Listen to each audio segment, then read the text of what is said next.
विमल, पोलो, सोबा केसरी, हर पल मनाओ केसरी त्योहार। कुल सवाल तो कई खड़े हो रहे हैं, लेकिन इन सवालों के खड़े होने के बाद राजीव, चलिए कम से कम जब 15 दिन पहले यहाँ पर वो ट्रक यहाँ फंसा था तब प्रशासन नहीं जागा, तो युवराज की मौत ने कम से कम इस प्रशासन को जगा दिया। देखिए ना, बैरिकेडिंग वहां पर लग गई है। जो उस रात अंधेरा बिल्कुल छाया हुआ था, कोई स्ट्रीट लाइट काम नहीं कर रही थी, आज वो स्ट्रीट लाइट भी काम कर रही है। युवराज की मौत ने सबको जगा दिया।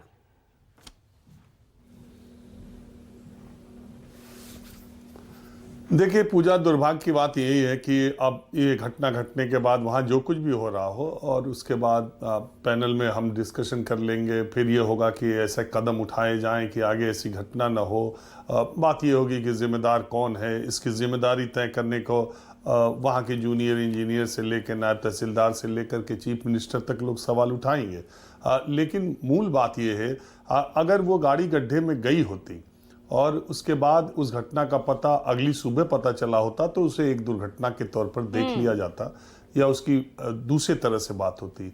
आप कल्पना कीजिए कि कोई लड़का 27 साल का वो अंदर गया और उसने अपने फादर को फ़ोन किया कि मैं गिर गया हूँ, और लगातार वो फ़ोन पर बातें करता रहा। उसके फादर ने मदद के लिए सरकारी एजेंसियों को सूचित किया, सरकारी एजेंसियां वहाँ पहुँच गईं और उसके फादर की बात होते होते उस बच्चे की उस लड़के की आवाज़ बंद हो गई।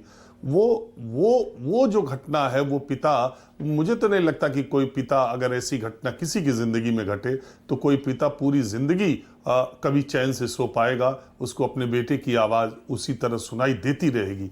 ये बहुत ही दर्दनाक, मतलब इसकी जितनी चर्चा की जाए, ये सब बहस और ये कहना कौन जिम्मेदार है नहीं जिम्मेदार है, मूलतः इसकी जड़ क्या है पूजा।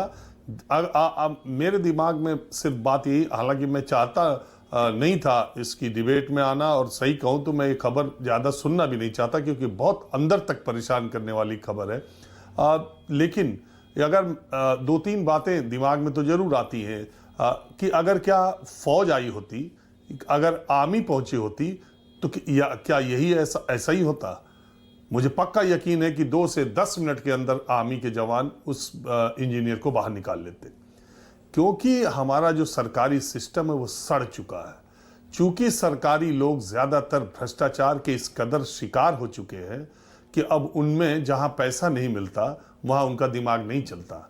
अगर आप नोएडा अथॉरिटी के किसी भी नोएडा के सेक्टर में घर बनवा रहे हैं, या आपके घर की फर्स्ट फ्लोर की रेलिंग टूट जाए और आप उसे रिनोवेशन कराने में दूसरी डिजाइन बनाने लगे, तो नोएडा अथॉरिटी का जूनियर इंजीनियर या उसका कारिंदा एक दिन के अंदर नहीं, घंटों के अंदर आपके घर पहुंचता है और आपको नोटिस देता है। वो कहाँ अथॉरिटी के लोग थे, वो कहाँ ये सारी व्यवस्था है? वहाँ पैसा नहीं, जहाँ पैसा नहीं मिलता वहाँ उनका दिमाग नहीं चलता। दरअसल सिस्टम ऐसा आपने बना दिया है जिसमें सेवा और समर्पण का भाव खत्म हो गया। यही फौज होती तो कतई ऐसा नहीं होता, क्योंकि अब मेवा और माल्यार्पण चल रहा है। मेवा चल रहा है और माल्यार्पण कितना कर लीजिए, भक्ति भाव से नौकरी कीजिए, जनता की फिक्र की कोई ज़रूरत नहीं है, अपने आकाओं को खुश कीजिए, आकाओं के हिसाब से काम कीजिए, आपकी नौकरी दुरुस्त रहेगी। ये किसी आईएएस का पद से हटा दिया जाना, किसी का सस्पेंड कर दिया जाना, वो 6 महीने में बहाल हो जाएगा।